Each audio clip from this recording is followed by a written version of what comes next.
L'idée première était de partir en voiture, 17 000 km.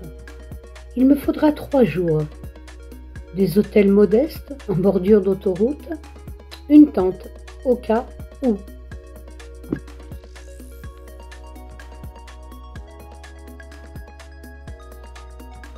Mon ami Michel m'avait aidé à tout organiser niveau camping, un domaine qui m'est étranger depuis mes 15 ans. Mais l'inquiétude de mes proches, tu ne te rends pas compte? C'est beaucoup trop long. Et si tu tombes en panne? Et si, etc.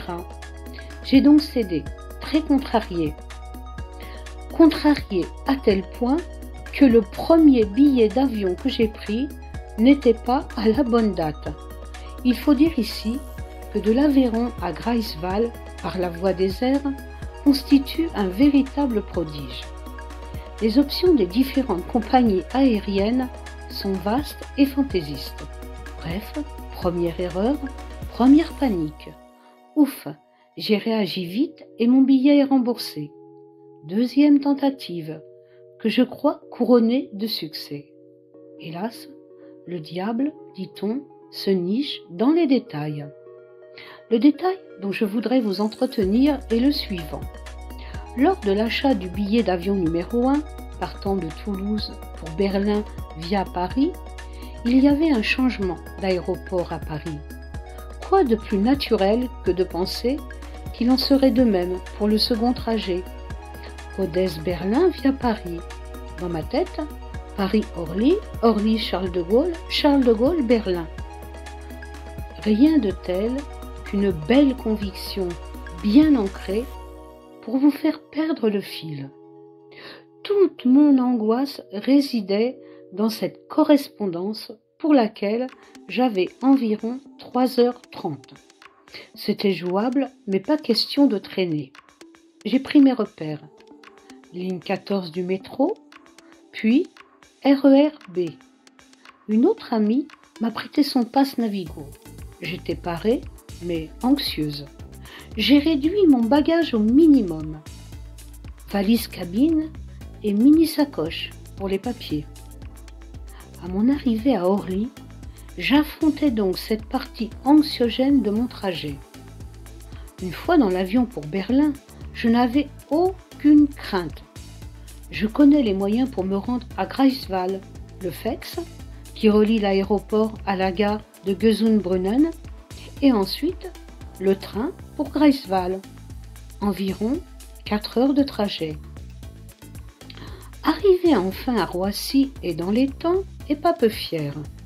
Accueilli par une hôtesse qui me demande quel vol je dois prendre. Transavia? Elle fronce le sourcil.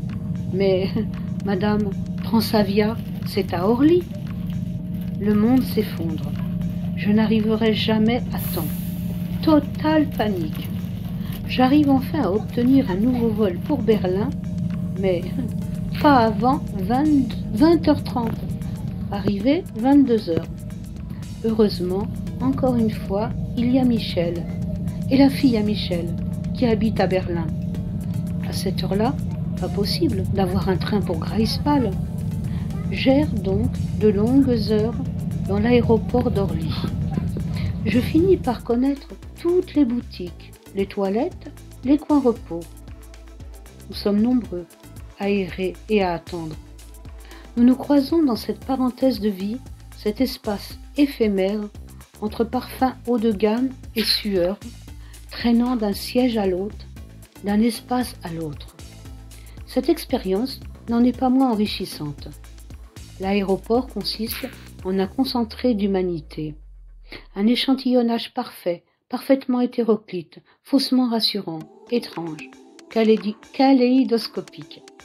L'humanité en mandala, la vie quoi. Et comme le diable ne dort jamais, mon portable, à l'arrivée à Berlin, ne capte plus les données mobiles. Sans plus réfléchir, je m'affale dans le premier taxi venu et donne l'adresse des enfants de ma chère Michel. Qu'importe le prix, pourvu qu'on ait l'ivresse. Oh, merveille de la technique qui nous permet de sauter du coq à l'âne, de Rodez à Paris, de Paris à Berlin et de Berlin à Greifswald. Greifswald, où m'attendaient 2 ouvrages parfaitement en accord avec mon périple, ouvrages conseillés par ma fille Lucie.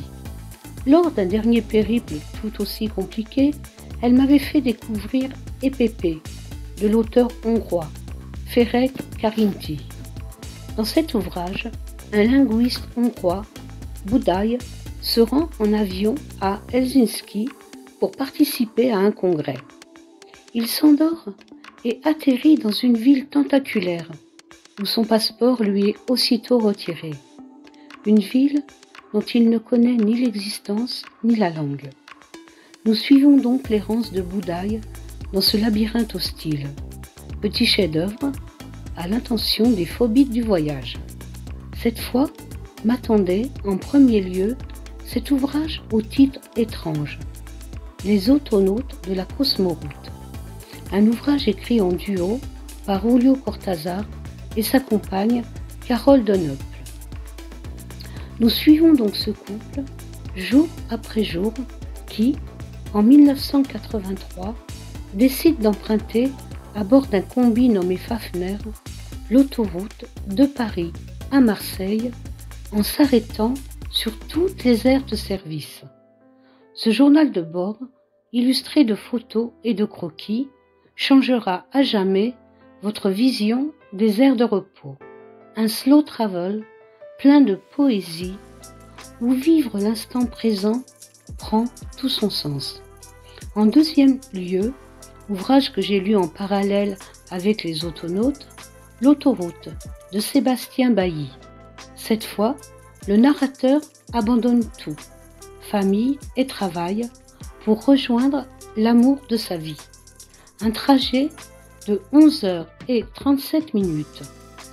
On ne sait si le narrateur est homme ou femme, impossible à situer, mais qu'importe, ni si la personne élue l'attend vraiment, ou au contraire, l'a déjà oublié et ne souhaite absolument pas le retrouver à nouveau. Au travers rencontres et introspection, cette œuvre cartographie, non sans humour, notre société.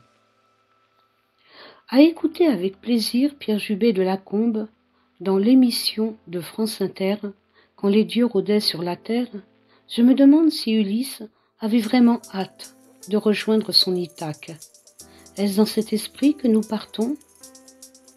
Il me reste de ce séjour un bouquet de souvenirs. Lucie, penchée sur son herbier, fleurs et feuilles délicates dont les noms nous échappent parfois. Les American Barbecue by Peter et qui ressemblent étrangement à nos burgers, en mieux. Des essais à l'aquarelle, verdure et champignons, entre rire et désespoir. J'y arriverai jamais. La demi-satisfaction de la tâche accomplie.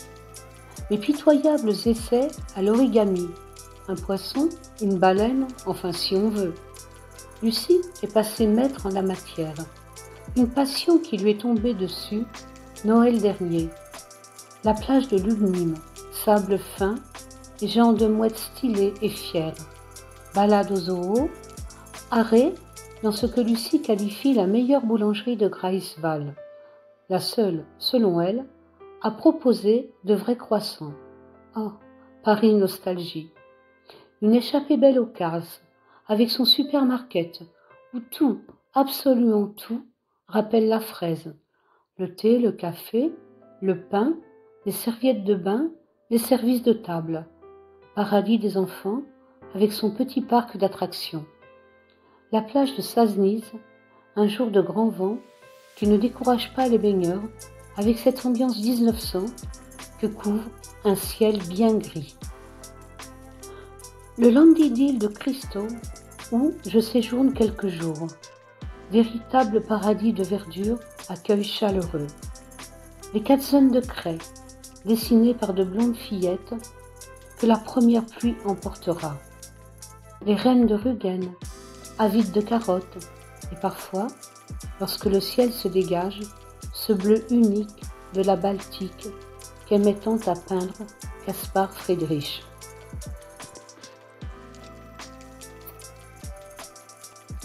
Ainsi s'achève la première partie de mon dernier voyage à Greifswald. J'espère que cette petite parenthèse de vie vous aura plu.